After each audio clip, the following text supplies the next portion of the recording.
It seems like we're seeing a tale of two techs now. The likes of course, Facebook and PayPal on the one hand, getting hammered out of shape because of earnings, and Google and Apple on the other hand, being rewarded, for their earnings beat. And so, as the environment, as the macro environment changes, how are you advising clients to approach the tech portfolio? Well, you're absolutely correct. What happens when interest rates are very low and then they start to rise?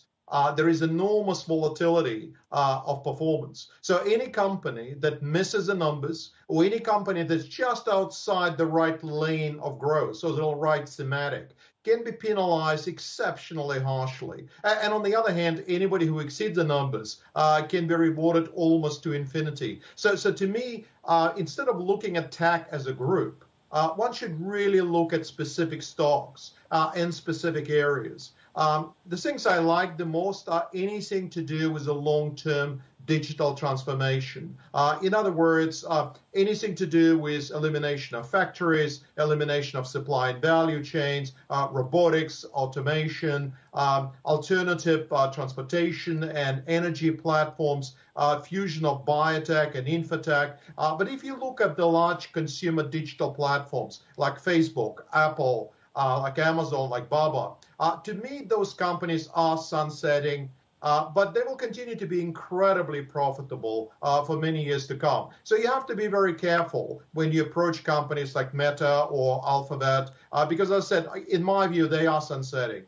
They're suffering from a number of issues. Number one, they have a major diseconomies of scale. Number two, they're facing significant political and social pressure. And number three, they're just too profitable. No matter what else they try as a new business, just doesn't move the needle. So I will be very careful about sort of this large digital platforms. But there are a lot of opportunities and profitable opportunities in the rest of tech universe. So what then does sunsetting mean in this context? Victor, are you proposing that investors should sell those tech companies you're talking about? Because you're saying they're still profitable. The Google numbers certainly supported, the Alphabet numbers certainly supported the idea there's a lot of mileage in profits for them ahead. We essentially are going from sort of second generation technologies to third generation. Very similar what happened around the dot-com time, 2000, 2002. And the companies that benefited the most from digitization over the last 15, 16 years need to make a transition to the next stage. One thing we've learned in those transitions that only one or two companies actually make it through. So, for example, Microsoft is really the only major technology company to move from first generation to second. Pretty much nobody else have done that. And so the question with those large digital platforms, which one of those companies do you think has the greatest sort of opportunity or possibility or capacity to actually transit? And right now, it's not clear. Should you bet on Meta? Should you bet on Google? Should you bet on Baba?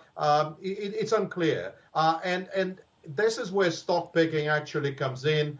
This is understanding where those companies are heading. But they will be very profitable for many years to come. I think what the investors will be doing, as they earn money, they'll be lowering the multiples very consistently. And for a lot of those companies, if in 5 years' time their market capitalization is exactly the same what it is today, that's going to be a pretty decent outcome.